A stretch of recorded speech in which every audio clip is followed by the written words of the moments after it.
días. Bueno, vamos a tratar el día de hoy lo relacionado con la compra de los medicamentos. Ya es sabido que se llevó a cabo una reforma constitucional para que los medicamentos sean gratuitos en el país. Para eso se decidió llevar a cabo una reforma profunda en todo lo relacionado con la adquisición de los medicamentos, la distribución de los medicamentos para garantizar el abasto a toda la población. Entonces, se ha avanzado, se han enfrentado muchos obstáculos, pero considero que vamos bien. Y ese es el informe que hoy vamos a ofrecer a todos los ciudadanos, que sepan cómo vamos para que no falten los medicamentos y garanticemos lo que está establecido en la Constitución, que la atención médica, los medicamentos deben entregarse de manera gratuita. Es el derecho del pueblo a la salud, es un derecho constitucional. Entonces, vamos a que el doctor Jorge Alcocer nos explique sobre este tema tan importante.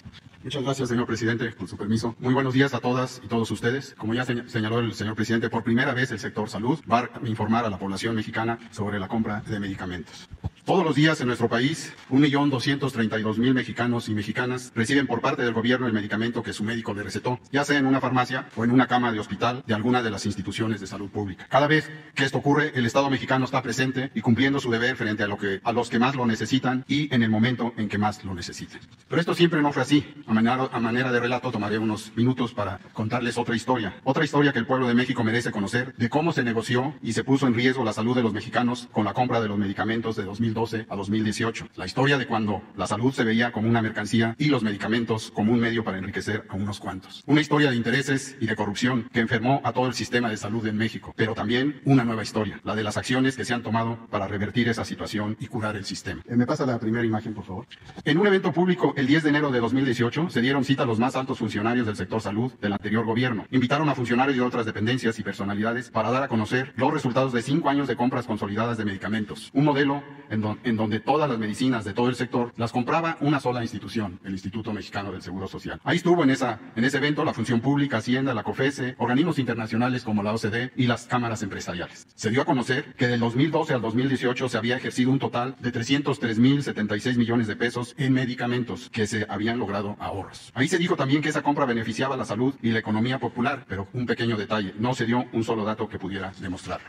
En la siguiente imagen, por favor. No se dijo que no se optimizaron los tratamientos, es decir, compraban juntos, pero medicamentos distintos. No se dijo que la compra de medicamentos trajo consigo la concentración de mercado más grande de la que se tenga en memoria y lo que es peor, amparada desde el gobierno. De 2012 a 2018, solo 10 empresas aquí mostradas concentraron el 80%, 79.6% del gasto en medicamentos, un total de 241.000 millones de pesos en 10 empresas que ustedes pueden ver. Esto es el equivalente al presupuesto de la UNAM de 5 años o al presupuesto de un año de los estados de Guerrero, Oaxaca, Chiapas y Tabasco juntos. Tampoco se dijo que de esas 10 empresas, 3 concentraron la mitad de todos los contratos y que una sola empresa, Grupo Fármacos Especializados SADCB, se llevó el 35% de la compra de 2013 a 2018 con un monto de 106.803 millones de pesos. Dicho sea de paso, esa empresa fue inhabilitada por la Función Pública el 18 de julio de 2019. Tampoco se dijo que la mayoría de esas empresas no producían medicamentos. Se trataba de empresas distribuidoras, agentes concentradores, sin registros sanitarios y que se dedicaban a ser intermediarios. Lo que sí tenían eran conectes, relaciones políticas y socios políticos y a exfuncionarios de las mismas instituciones trabajando para ellos porque eran los que sabían cómo lograr grandes contratos.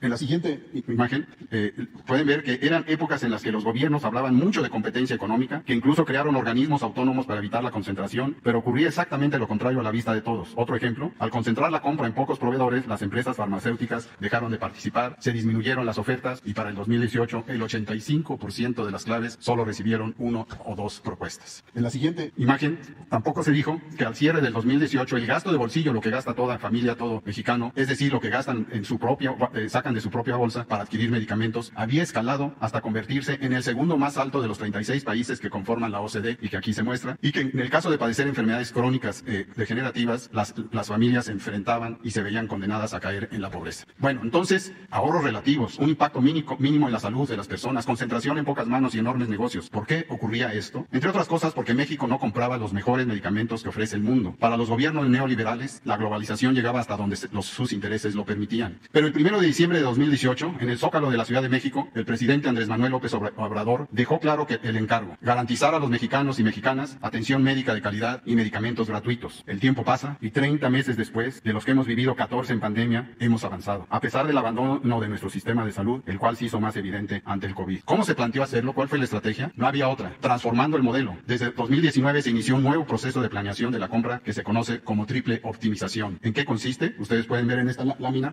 la triple optimización, los engranes de ella. Primero, la optimización médica, que consiste en planear la compra de lo que deciden los expertos de la medicina y no lo que quieren los proveedores. En 2019 se integraron 9 grupos focales de las 9 enfermedades que más padecemos en el país con los mejores especialistas de cada institución: oncológicos, cardiovasculares, metabólicos, antibióticos, planificación familiar, hematológicos, vacunas, hepatitis C y antirretrovirales. Ellos son los que revisan los últimos avances de la ciencia médica en el mundo y acuerdan cuál es el mejor tratamiento disponible en función del impacto en la salud del individuo. El segundo engranaje es optimizarse de acuerdo a la salud pública. Se estandarizan los tratamientos conforme a la política de salud pública para que todo el sector ofrezca los mismos medicamentos para los mismos padecimientos, medicamentos más eficaces y apropiados para las necesidades de la población mexicana en su conjunto. Y en tercer lugar, la optimización de precios. Se construyó un solo compendio nacional de medicamentos con la demanda agregada de todas las instituciones y una sola política de contrataciones públicas para lograr mejores condiciones de precio, calidad y generar ahorros. Y se invita a participar a laboratorios de todo el mundo. En la siguiente lámina les muestro que para lograr lo anterior había que vencer obstáculos de todo tipo, empezando por adecuar el marco jurídico. Y en esta línea de tiempo, México no salía a comprar medicamentos al mundo, entre otras cosas, porque la ley se lo prohibía. Sin un fundamento científico, así hubiera mejores medicamentos afuera, la ley obligaba a agotar la compra con laboratorios nacionales. Eran leyes hechas para las empresas y no para las personas. Tampoco la ley permitía que el gobierno de México buscara mecanismos de colaboración con organismos internacionales, como la ONU, para la adquisición de bienes para la salud. Entonces, se cambió la ley. Hace un año se presentó, discutió y aprobó la reforma al artículo 1 de la Ley de Adquisiciones, Arrendamientos y Servicios del Sector Público. Hubo un debate intenso, con muchos intentos de que la reforma no llegara a votarse. Quienes se opusieron no pudieron argumentar razones válidas de por qué no salir a comprar al mundo. No argumentaban en contra de la iniciativa, sino en defensa de otros intereses. En defensa de la norma, de la compra anterior, de las cosas como se habían hecho antes, aunque se hubieran hecho mal. En defensa hasta de tratados internacionales y los intereses de sectores económicos. Nunca a favor de la salud de los mexicanos. Se votó en el Senado con 56 votos a favor, 35 en contra y una abstención. El 11 de agosto fue publicada en el Diario Oficial de la Federación. A partir de esas modificaciones de ley se pudo concretar un acuerdo con la OMS a través de sus agencias, la UNOPS, la OMS y la OPS. De manera expedita se realizaron acuerdos y convenios entre las instituciones federales con acompañamiento de la Secretaría de Relaciones Exteriores y el Cuerpo Diplomático para lograr que el 6 de octubre se firmara por parte del Instituto de Salud para el Bienestar y la UNOPS el acuerdo para adquirir medicamentos y material de curación a nivel internacional. ¿Cuáles son los resultados? De inicio, como se muestra, era necesario explicar de dónde partimos, o es necesario, los objetivos que perseguimos, los obstáculos que encontramos y vencimos para hoy dar un primer reporte de lo que se ha logrado. Vendrán reportes adicionales y definitivos. ¿Qué se compró con el mecanismo de UNOPS? A la fecha se han adjudicado con la UNOPS un total de 730 claves de medicamentos y material de curación. Participaron 171 empresas de 17 países y resultaron ganadoras 144 empresas de 7 países. Se trata de medicamentos, como se puede ver en el cuadrado derecho, de alta especialidad, alto consumo, oncológicos, enfermedades infecciosas, cardiología, VIH, neurología, hematología, endocrinología, etc. Un monto de 43.278 millones de pesos para un volumen de 724 millones de piezas ya adquiridas. Es importante decir que dicho monto ya pagado a la UNOPS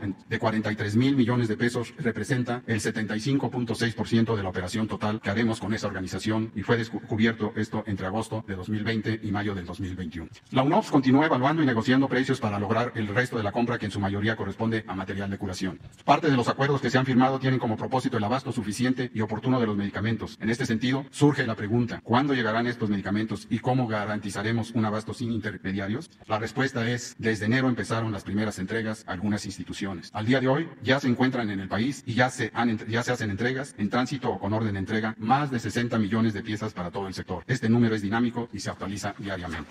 El abastecimiento de la UNOPS comprende un periodo de 12 meses, de junio de 2021 a junio de 2022, aunque una parte fundamental del acuerdo firmado por el presidente López Obrador en julio de 2020 tiene que ver con el largo plazo, que este proceso garantice la continuidad, seguridad, transparencia y estabilidad del abasto de medicamentos de manera multianual hasta el 2024. Y como lo señala el artículo 134 de la Constitución, en las mejores condiciones para el Estado mexicano, es decir, para su población. En esta última lámina les señalo brevemente los beneficios de este nuevo mecanismo de compra de medicamentos, además de la garantía de abasto suficiente, lo cual es progresivo. En primer lugar, medicamentos gratuitos para todos en cumplimiento al artículo 4 constitucional, lo cual disminuirá el gasto de bolsillo y se fortalecerá la economía popular, pues impacta la capacidad de pago de los hogares, una mayor igualdad entre regiones y aumenta los ingresos y el ahorro entre los segmentos de población con menores ingresos. Segundo, abasto garantizado. Al tener acceso al mercado internacional se garantiza la continuidad, la seguridad, la transparencia, la estabilidad del abasto de medicamentos de manera multianual hasta el 2024. Tercero, calidad de los medicamentos. Comprar el mejor medicamento disponible en el mundo conlleva a un mayor apego terapéutico, menores efectos secundarios y la mejor de la calidad de la vida de los pacientes. Y por último, los ahorros. En lo que va del proceso a la fecha, existe un ahorro estimado de 11.880 millones de pesos, que representan más del 20% del presupuesto programado de este año, y se lograría en un solo año alcanzar más del 70% de lo que se ahorró en todo el sexenio pasado. El abasto de medicamentos representa el mayor reto de cualquier sistema de salud en el mundo, y más aún cuando la producción ha visto afectada por la pandemia. Habíamos empezado antes del COVID esta transformación. Durante la pandemia continuamos en este esfuerzo y hoy se empiezan a entregar los primeros resultados. El tiempo, la paciencia y el combate a la corrupción han sido nuestras mejores herramientas para cumplir este encargo. Muchas gracias.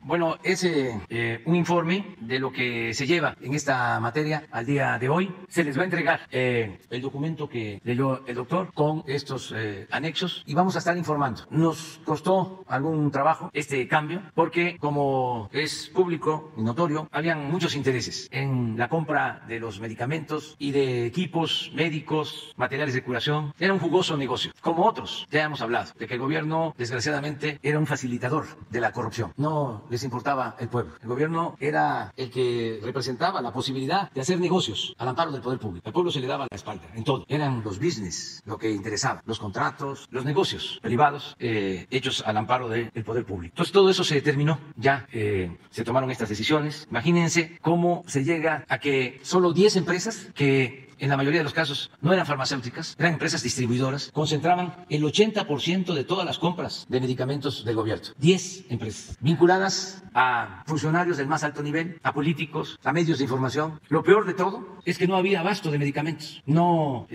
nos hemos metido porque es mucho el trabajo, pero seguramente ni siquiera entregaban los medicamentos. O los entregaban formalmente y no llegaban a las unidades médicas, a los centros de salud, a los hospitales. Se creó también todo un mercado de medicamentos adulterados que hasta causaron la pérdida de vidas. Por eso se tomó la decisión de comprar los medicamentos en el extranjero, pero no se podía legalmente porque se protegía a estos monopolios que tenían mucha influencia política. Sin embargo, se presentaron las reformas para poder comprar los medicamentos en el extranjero, pensando en la gente, no en las empresas, pensando en los enfermos, no en los negocios, en beneficio de unos cuantos. Y ustedes ya escucharon cómo en el Senado se llevó a cabo una votación y hubieron senadores que votaron en contra de que se pudieran comprar los medicamentos en el extranjero, defendiendo a estos intereses abiertamente. Padecimos de campañas de desprestigio, campañas muy dolorosas, porque se argumentaba de que los niños con cáncer no tenían medicamentos, cuando los que abastecían esos medicamentos eran parte de este grupo, y lo que estaban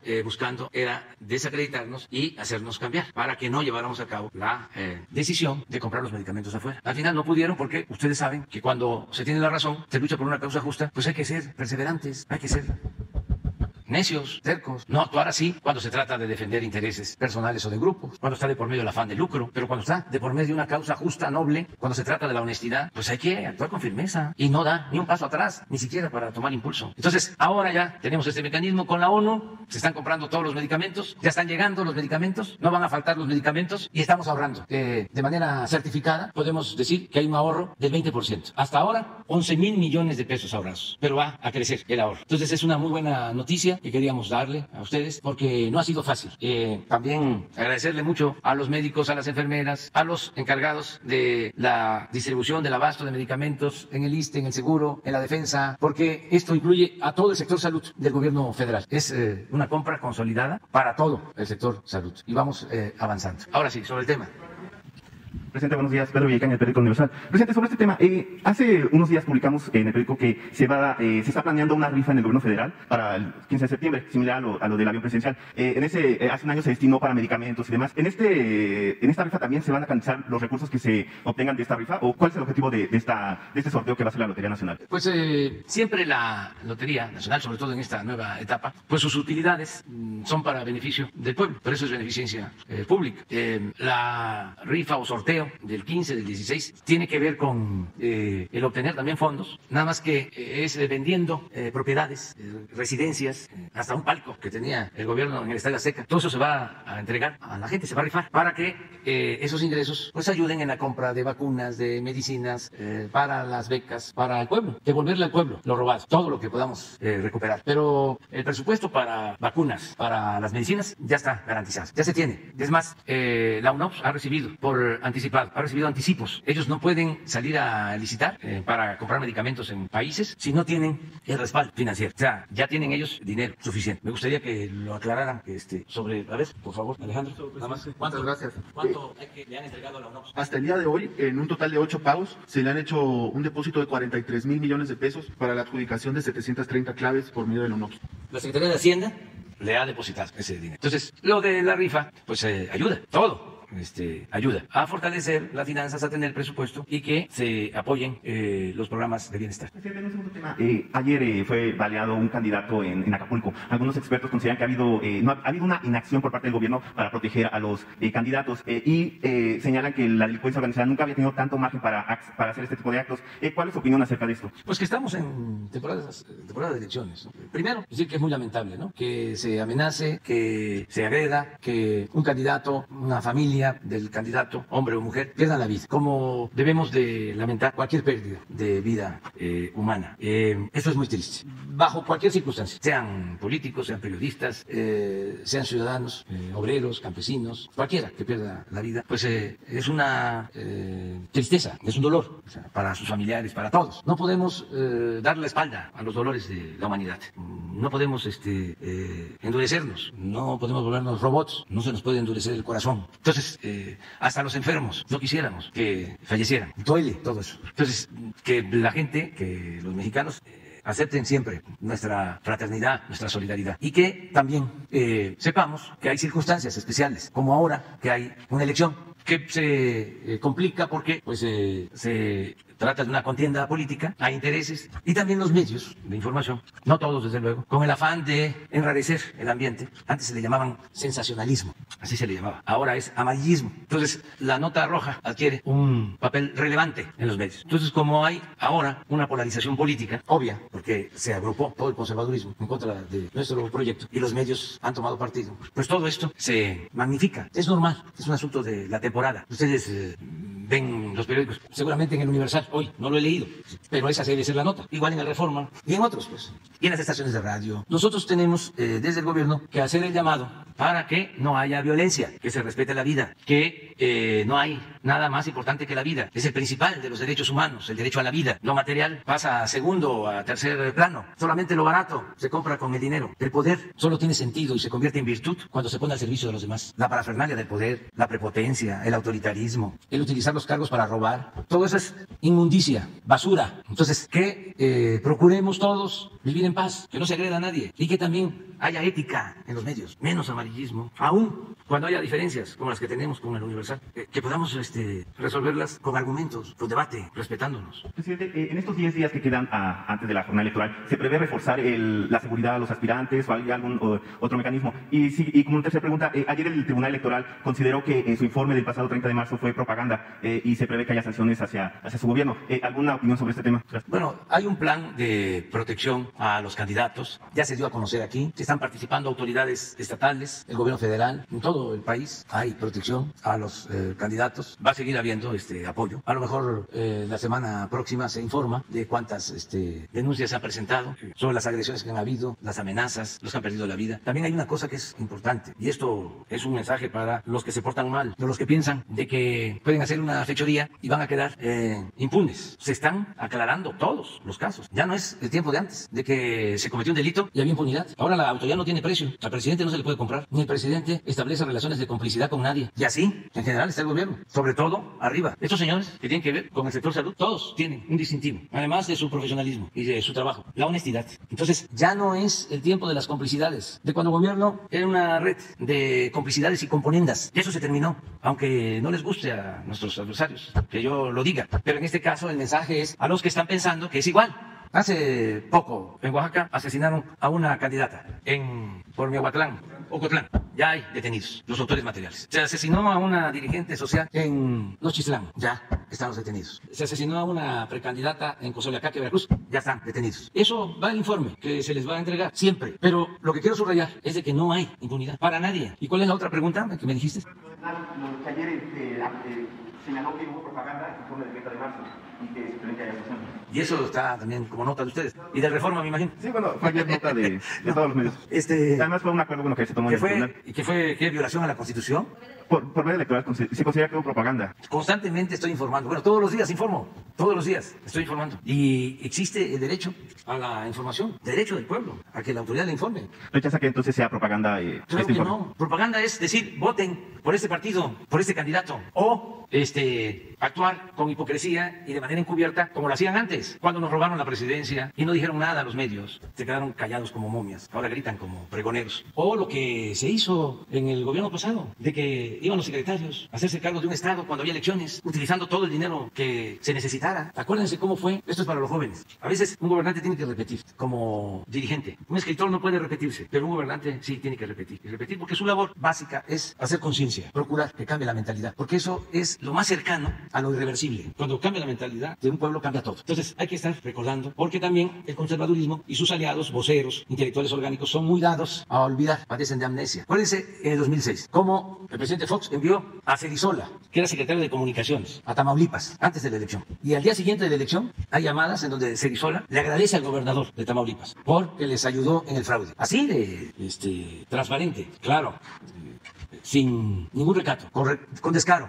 Así era. ¿Cuánto tiempo ha pasado de eso? Desde el 2006, ahora. 14 años, 15. Entonces, claro que un joven que tiene ahora 18, que va a votar, tenía 3 años. Entonces, sí es importante recordar eso. Y por eso tenemos que seguir insistiendo en que haya democracia, que no haya fraude electoral. Y lo mejor para evitar el fraude es que participemos. Cuando no se va a votar, los mapaches electorales, los delincuentes electorales, tienen más posibilidad de imponerse, porque pueden comprar votos y con una cantidad comprada de votos les puede alcanzar para triunfar, entre comillas. Pero cuando la gente sale a votar, aunque hayan comprado el voto con las tarjetas y con engaños, no les alcanza cuando salen todos los ciudadanos. Entonces, ¿cuál es la recomendación? Que participemos todos. Y tenemos, repito, un arma muy poderosa que es la credencial del elector. Y vale lo mismo un voto de un campesino que de un potentado. Vale lo mismo un voto, aunque no les guste, les moleste, el voto de un obrero que el voto de un intelectual famoso al servicio del régimen. Es lo mismo. El conservadurismo es muy dado a que existan esas diferencias, a que ellos piensen que son más importantes que el resto de la población. Hay quienes dicen, hay votos que cuentan,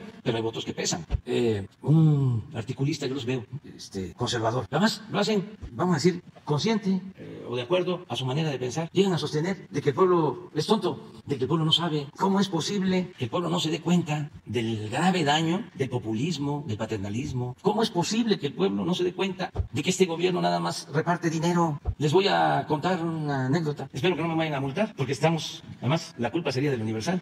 Tú me hiciste la pregunta.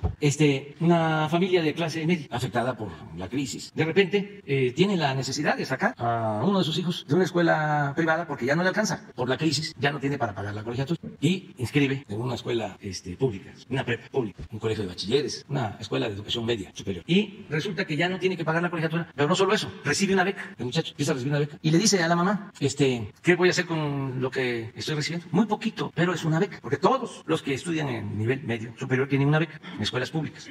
Entonces la mamá le dice, mira, nosotros con esfuerzo te vamos a seguir ayudando en todas tus necesidades, ahorra lo de tu beca. Entonces lo ahorra y le dice a la mamá, fíjate que me quiero arreglar los dientes, ¿me puedes ayudar? No, porque no tengo para eso, pero ahí tienes tu ahorro, ¿por qué no lo usas en eso? Ah, sí. Entonces van con un odontólogo, una dentista, una mujer, y llegan a su consultorio. Entonces, como en los consultorios, en las peluquerías, entonces hay comentarios de todo tipo. Y empieza a decir la doctora, ¿cómo ve este gobierno? Repartiendo dinero, tirando el dinero. Entonces la mamá le dice, ¿sabe qué? Mi hijo viene aquí porque ahorró lo de su beca, por eso le vamos a poder pagar su servicio. Entonces ya, no estoy hablando de un potentado, estoy hablando de un sector de clase media, muy influenciado con el conservadurismo. Claro que a partir de ahí, que la señora le contestó bien, respetuosamente, cambio de plática. ¿Cómo ha habido calor últimamente, Pero les quise referir esta anécdota porque es real. Entonces son mundos distintos, mundos distintos. Entonces, hay mucha gente que se olvida de cómo viven otros. Incluso hay quienes vienen de abajo y se vuelven ladinos y se vuelven clasistas y racistas, porque tiene que ver con el pensamiento dominante. Sin embargo, ese pensamiento que predominaba ya no es el más importante en México. Ahora hay todo un cambio de mentalidad que, insisto, es lo más importante de todo.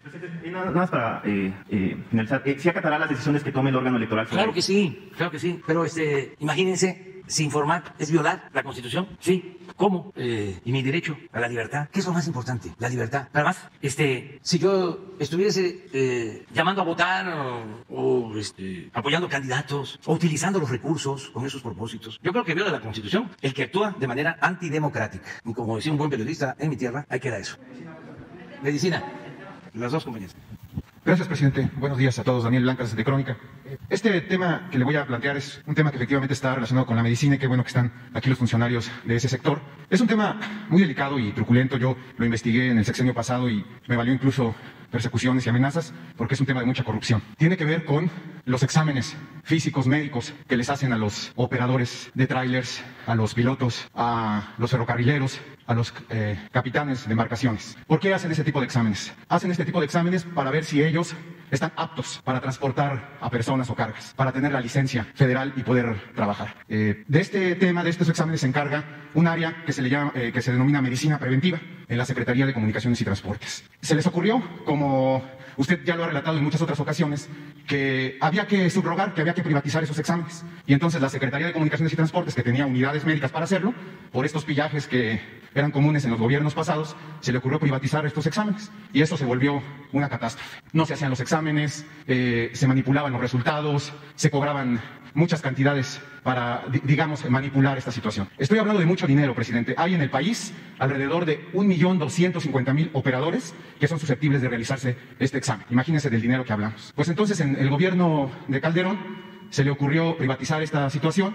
Le estoy hablando de cuestiones muy truculentas. Yo que viví y que investigué este tema, había asesinatos, homicidios, traiciones, amenazas de muerte por la pelea de este botín de dinero. Cuando llegó el nuevo gobierno, el suyo, evidentemente se empezaron a hacer las primeras investigaciones, las primeras auditorías, y pues salió todo el cochinero. En este afán de luchar contra la corrupción, se había nombrado en ese puesto que tiene que ver con estos exámenes a un médico famoso, es hermano del astronauta Neri Vela, se llama Ricardo Neri Vela. Este doctor, al darse cuenta de toda esta situación, pues decide retirar el programa. No podemos seguir con esto porque es una corrupción inmensa. Esto fue a mediados de 2019 cuando Neri Vela decide retirar este programa. Pues, ¿qué cree, presidente? Neri Vela enferma de COVID muy grave, tiene que retirarse de este puesto y en enero de este año se nombra a otro doctor que se llama José Manuel Nogueira, que pese a todos estos antecedentes que le estoy comentando, decide apenas hace unas semanas, el 26 de marzo, reabrir ese programa de cochupos, de enjuagues y de todo lo peor que usted pueda imaginar. Entonces, mi pregunta, presidente, es: ¿usted avala este retorno a este tipo de programas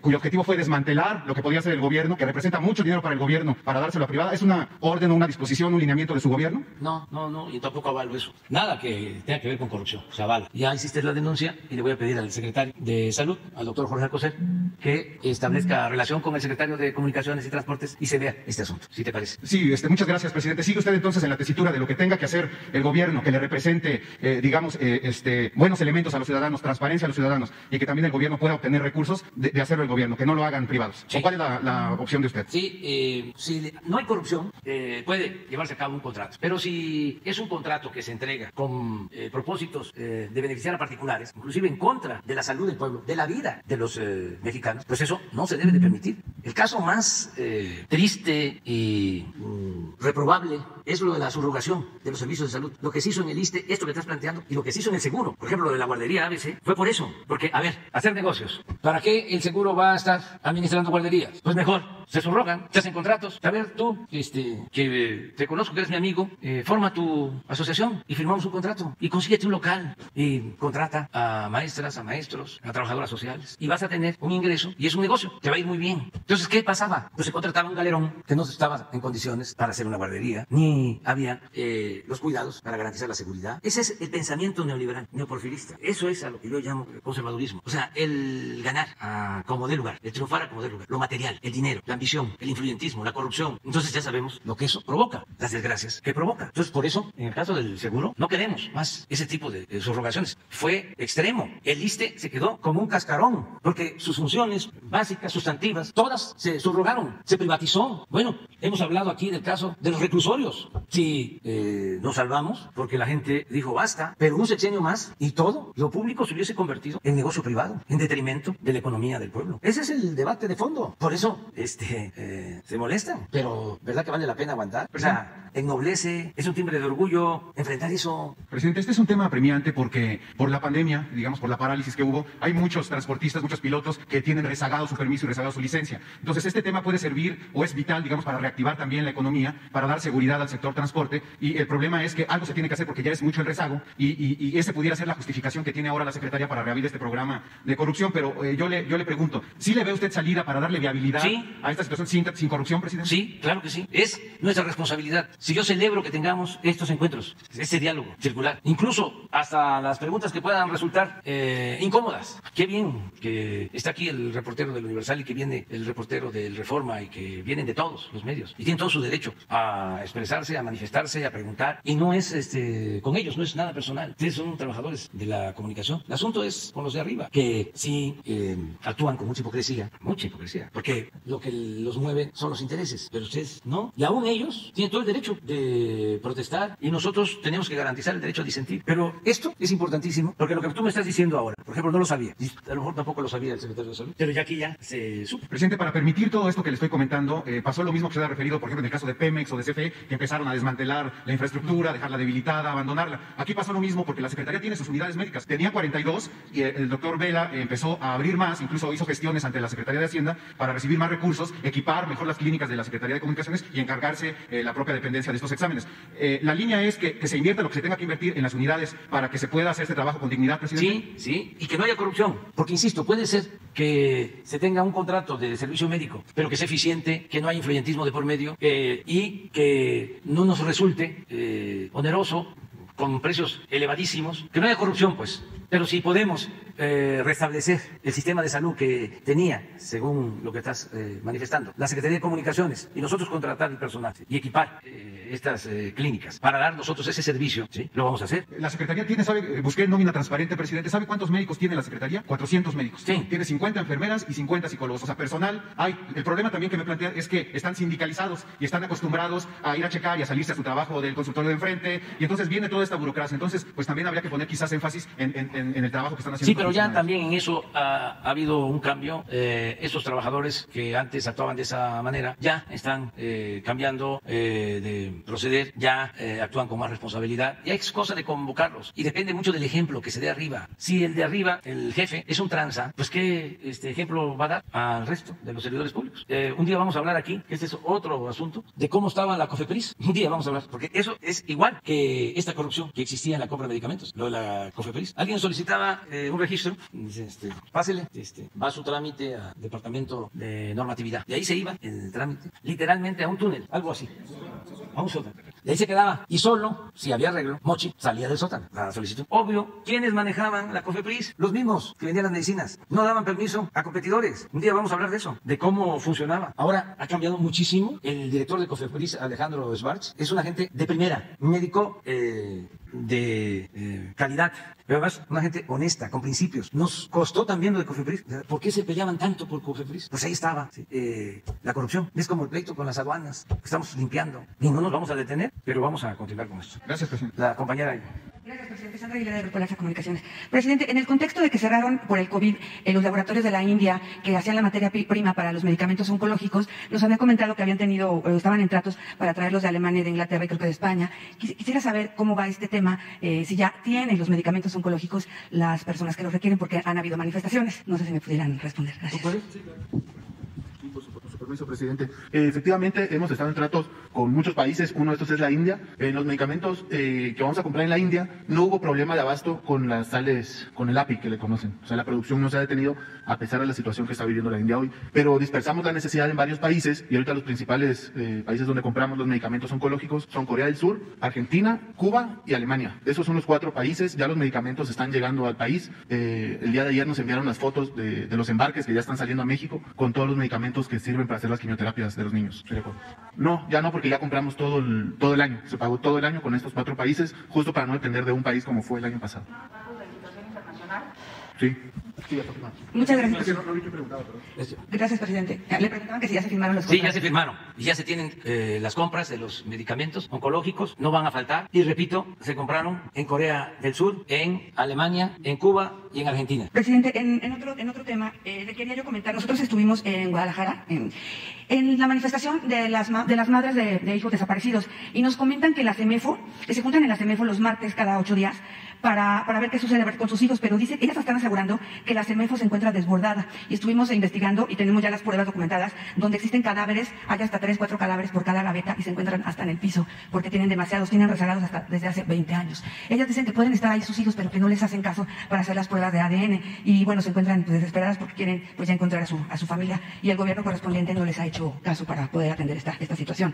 Y por otra parte, presidente, también me están informando, denuncias de que los habitantes de la isla de Holbox denuncian que encontraron en la playa aproximadamente 70,000 toneladas de basura enterrada, que ya está saliendo porque supuestamente el responsable, que es Nirvando Mena, la enterró ahí, la gente del gobierno, del gobierno de Holbox. Entonces ellos requieren su intervención para que la Semarnat y la Profepa acudan a realizar las investigaciones para dar solución. Gracias, presidente. Muy bien. Vamos a pedirle a Alejandro Encinas, de Derechos Humanos, acerca de lo que planteas de los cuerpos y la atención a las madres de las víctimas, a quienes están buscando a sus hijos o familiares desaparecidos, para informar sobre eso. Y lo de Holbox, también, ya se hizo la denuncia, le vamos a pedir al secretario de Marina, para que, al almirante Ojeda, para que él vea. Tenemos que cuidar los muchos paraísos que hay en México. Y un paraíso es Holbox. Es bellísimo, Holbox, esa isla. Y hay que cuidarla. Como cuidar todas nuestras playas, todas las bellezas naturales que hay en el país. Y no contaminar y resolver el problema de la recolección de la basura, de los depósitos de basura. Un día vamos a hablar de eso. Todavía no descarto, aun cuando ya no quiero iniciar nuevas acciones, porque no quiero dejar nada inconcluso. Y es poco el tiempo que nos queda. Pero una de las cosas que podríamos hacer, si nos da el tiempo y si tenemos los recursos, que sí se podría, es un tratamiento a todos los basureros que hay en el país. Es que los tengo aquí en la cabeza, porque casi los conozco todos, porque he recorrido todo el país. Sé lo que tenemos que hacer en el basurero de Minatitlán, que ya se está trabajando. Hay un basurero en Cuauhtémoc, centro de Tabasco, paisanos, en Soconusco, en Chiapas, en un pueblo que ahora no recuerdo, a la entrada. Todo esto lo podemos hacer, a lo mejor con la utilidad de un sorteo de la lotería. Los basureros también dan dinero, presidente. No, pero no es por eso, sino porque se contaminan los mantos freáticos, las aguas, se altera todo. Son pueblos bellísimos, entonces a la entrada del pueblo o a la salida, ahí está el basurero. Corresponde a autoridades municipales, ellos mismos son los que autoridades estatales, pero nosotros tenemos que ayudar para atender esto. Es como lo del agua, son cosas básicas. El manejo del uso del suelo, que ya no sigan haciendo tranzas, entregando permisos para construir en donde no se puede, en donde no hay servicios, en donde se viola el plan o el ordenamiento urbano de una zona. Todo esto que prevalecía. Entonces tenemos que seguir. Y sobre el sargazo, la Marina también está llevando a cabo lo que se ha estado haciendo. Y se está avanzando. Eso debe de también atenderse de manera estructural. Saber por qué lo del sargazo. O sea, saber a ciencia cierta por qué el sargazo. Se habla del uso de los fertilizantes, de los agroquímicos, que escurre el fertilizante, los agroquímicos por los ríos al mar, en este caso al Caribe, pero viene desde Brasil. Entonces, ese fertilizante hace proliferar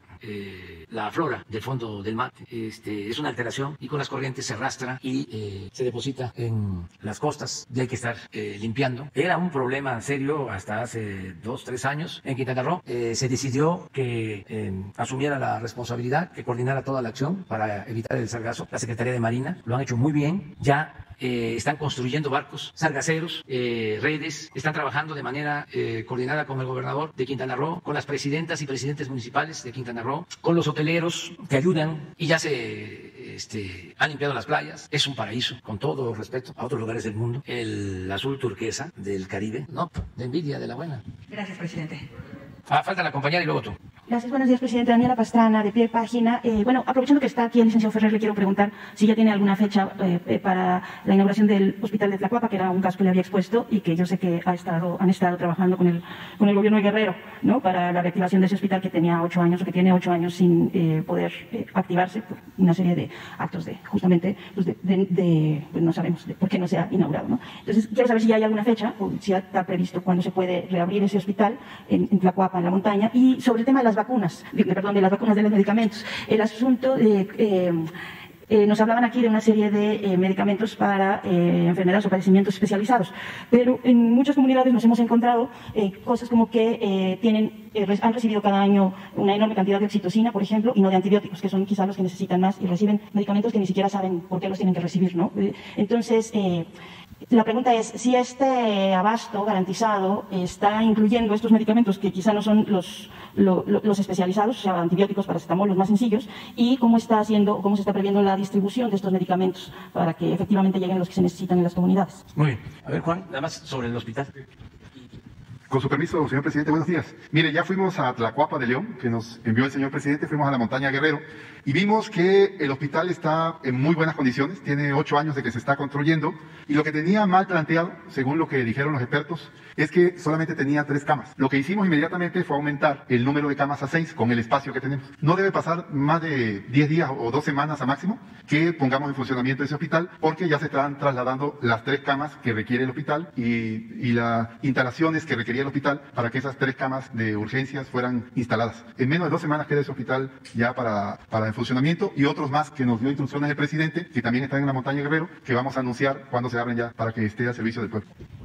Con respecto a las otras 2 preguntas que hizo, del ejemplo de la oxitocina y el paracetamol, la demanda de la compra consolidada de los estados pues se basa en la demanda de cada entidad que nos hace llegar el secretario de salud de cada entidad. Ellos son los que nos solicitan y nosotros con ayuda de un equipo técnico que tenemos aquí, vamos relacionando si su demanda es acorde a las consultas o a los padecimientos de cada entidad. Entonces, esa demanda emana de esa Secretaría de Salud y después en un segundo paso lo cotejamos con el presupuesto que tienen para que no excedan lo que solicitan. Y en caso de que soliciten más y está justificado, podemos aumentar la demanda. Entonces, realmente nosotros ayudamos a las entidades a que se compren lo que ellos solicitan. Y para la distribución, ya tenemos 4 operadores logísticos. En 4 operadores logísticos, previo a un estudio de mercado, se designaron las áreas de cada operador logístico, el cual uno de ellos es Birmex, es el que nos va a ayudar en la zona centro del país. Muchas gracias, presidente. Y una segunda pregunta relacionada con los estudiantes de Chiapas, que hace 2 días se refería a ello. El motivo o origen de la protesta era que para hacer el examen, o sea, les estaban solicitando hacer el examen por internet. Y en muchos lugares pues no tienen internet. O sea, ese fue el motivo original, ¿no? Entonces, la pregunta está relacionada con el acceso que tienen los estudiantes a las escuelas normales, ¿no? Si ya hay o qué se está haciendo, porque este es el tema de las normales rurales, bueno, eso no se lo voy a explicar, pero que lo conoce muy bien, pues es un problema que sigue estando rezagado todavía, ¿no? Todavía no es una cosa que se esté resolviendo la situación que se cruzó con la pandemia de las normales. Entonces, pues más bien preguntarle una valoración sobre ese tema. Sí, bueno, en los 2 casos, mira, como lo planteas, si el examen se estaba proponiendo realizar por internet, y desde luego que muchos no tienen acceso al internet. En Chiapas se debe contar con conectividad para internet en el 10% del territorio. Ahí hay que andar buscando la señal, hay que subirse a las lomas, a los cerros. Entonces no hay internet, es como Oaxaca, hay en las cabeceras municipales y eso no en todas. Entonces estuvo mal planteado eso, pero también es una falta de comunicación, o sea, es un llamado de atención fraterno a las 2 partes, porque eso se debió resolver y no ameritaba ir a tirar bombas. O sea, allí hubo falta de comunicación. Y también, pues, quienes se meten por alguna otra situación. Entonces, hay que resolver eso de fondo, que se garantice el que puedan tener facilidad los muchachas para presentar su examen de la forma más conveniente. No ser así tan estrictos. Decía Monseñor Romero del Salvador, mártir en la lucha por la justicia. Decía, la ley para el hombre, yo agregaría, para el hombre y para la mujer. No la mujer y el hombre para la ley. Esto a veces cuesta mucho trabajo que se entienda. Entonces hay que ajustar las normas a las necesidades reales, al sentir del pueblo. Ahora con la pandemia, no sé si lo percibieron, brotó en todos lados, en el mundo, el afán autoritario. Enciérrense, no salgan, toque de queda, no caminen. Y autoridades mediocres se sentían importantísimos, imponiendo. Por eso aquí fue prohibido prohibir. O sea, vamos a convencer, no a vencer. Vamos a convencer, a persuadir. Entonces se tiene que buscar ahí una solución, es el diálogo lo mejor, la comunicación y garantizar que puedan los muchachos estudiar, los que quieran estar en la normal. normal, que no haya rechazados y que se cumpla el compromiso que tenemos de que al terminar los muchachos, mujeres y hombres, al terminar su carrera de maestro, tengan su plaza garantizada. Nada de lo que planteaba la llamada reforma educativa, de que cualquiera podía ser maestro y desplazar a los maestros, a la profesión de maestro. Y desde luego cerrar las escuelas normales, como lo hicieron durante todo el periodo neoliberal. Aquí no, van a tener entrada directa quienes terminen de una escuela rural normal. Ese es un compromiso. ¿Ya tiene avances del programa Sí. de Internet? Digo, ya aprovechando el tema del Internet, ¿cuál es el avance que tienen del programa de Internet? Pues ha avanzado bastante, vamos aquí a informar, porque eso también va a ayudar muchísimo. No tenemos que dejar de insistir, no quitar el dedo del renglón.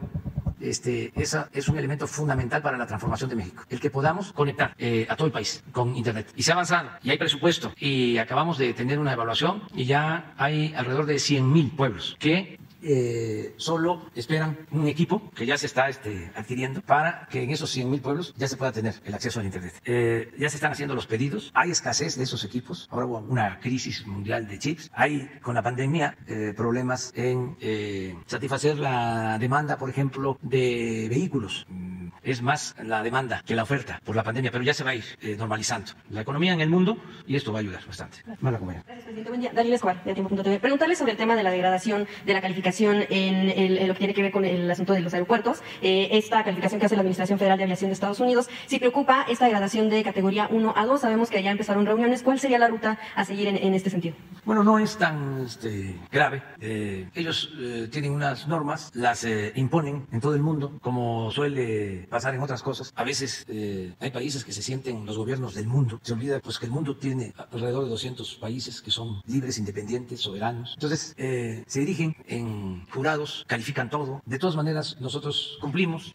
No es un asunto grave porque las líneas aéreas nacionales están muy ocupadas. O sea, tienen en el mercado interno bastante demanda. Afortunadamente se están recuperando los vuelos, los viajes en avión, y ahora con la quiebra de Interjet hay más demanda. No van a tener las líneas nacionales ningún problema, no les afecta. Es si en el futuro quisieran abrir más vuelos, las líneas nacionales, a Estados Unidos o a otras partes, pues entonces sí, podría afectarles. Pero yo espero que cuando eso se necesite, ya van a tener los de la agencia de Estados Unidos pues más elementos para que regresen la calificación que se tenía antes de que tomaran esta determinación. Justo sobre ese asunto, este tipo de calificaciones eventualmente en un futuro no afectaría, por ejemplo, el caso de los vuelos que puedan salir de Santa Lucía ya con la...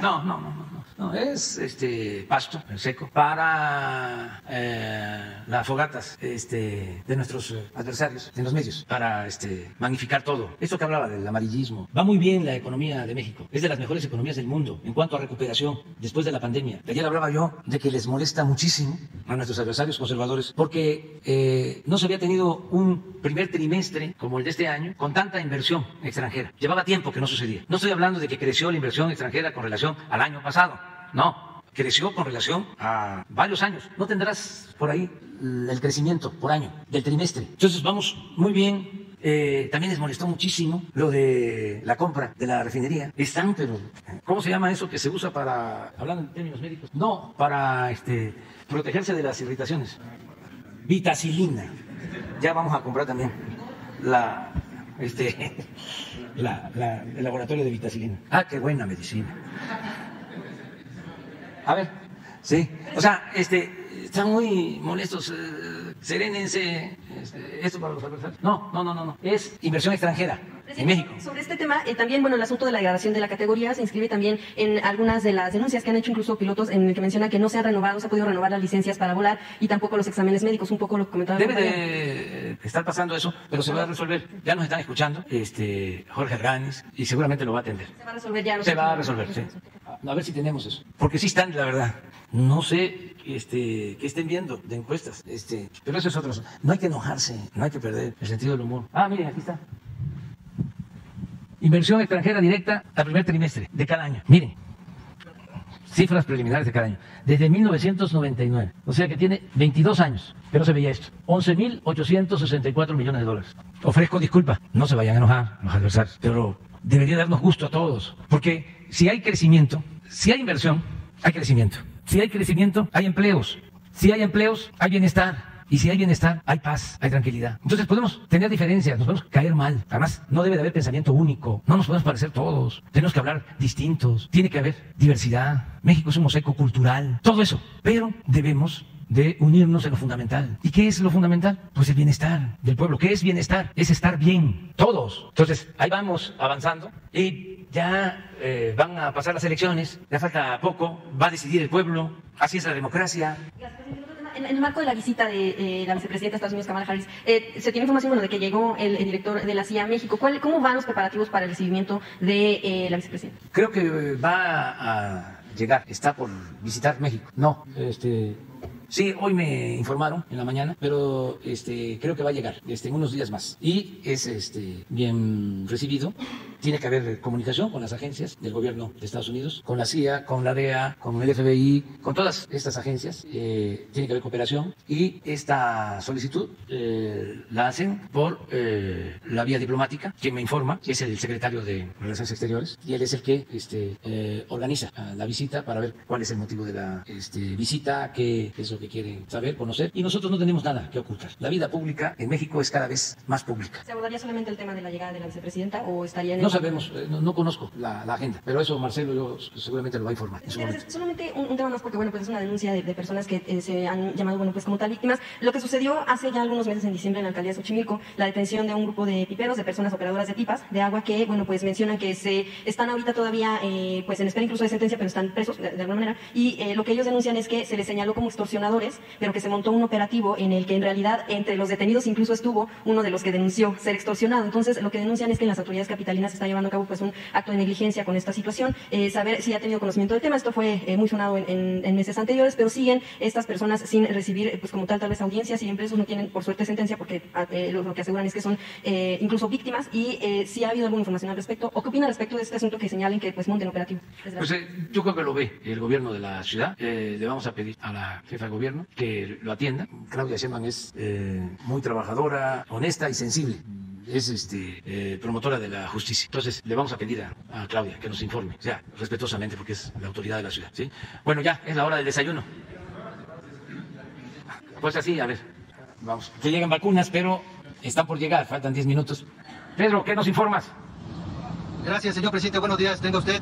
Estamos aquí en el aeropuerto de la Ciudad de México, en la terminal número 1. Me acompaña el maestro Horacio Duarte, el director general de aduanas, y estamos esperando que llegue el vuelo de Pfizer con 585,000 dosis para este día, y con eso sumaríamos a nivel nacional 35.463.675 dosis. Pero también, señor presidente, el día de hoy llega un embarque muy importante, llega el embarque más grande de vacunas al país. Está programado a las 14:55 horas, de AstraZeneca, de COVAX, y en ese vuelo, señor presidente, llegan 2.229.600 dosis. Y con esto haremos un total este día en el país de 37.693.275 dosis para continuar con nuestra campaña nacional de vacunación contra COVID-19, señor presidente. Muy bien, Pedro. Felicidades. Vamos a cumplir y a lo mejor rebasamos la meta de 40 millones de vacunas antes de que finalice el mes de mayo. Esto lo anunció en la Convención Nacional Bancaria Arturo Herrera. Había cierto escepticismo por este anuncio que hizo ahí en la Convención Nacional Bancaria el secretario de Hacienda, de que íbamos a tener en mayo 40 millones de vacunas, y se está cumpliendo. Y esto es para bien del país y para la salud. Y vamos a informar el martes próximo sobre el avance en vacunación, que también vamos muy bien. Aprovechamos que están aquí los encargados del programa de vacunación. ¿Por qué no ponen la gráfica? Ayer hubo, miren, una cifra récord, la segunda, ¿no? 2 días seguidos con más de 700,000 vacunas aplicadas. Entonces, el martes próximo vamos a informar y sí vamos a cumplir con las metas de corto y de mediano plazo. Esto es de que se va a terminar la primera semana de junio de vacunar a todos los de 60 y más, aún con una dosis. Ya se van a tener vacunados a todos los maestros, maestras de escuelas públicas, privadas. Se está avanzando en la vacunación de mujeres embarazadas, desde luego los médicos, las enfermeras de los hospitales COVID, y en junio vamos a comenzar con la vacunación de 40 a 49. Entonces vamos bien, muy bien. Ahora sí, muchas gracias. Mañana.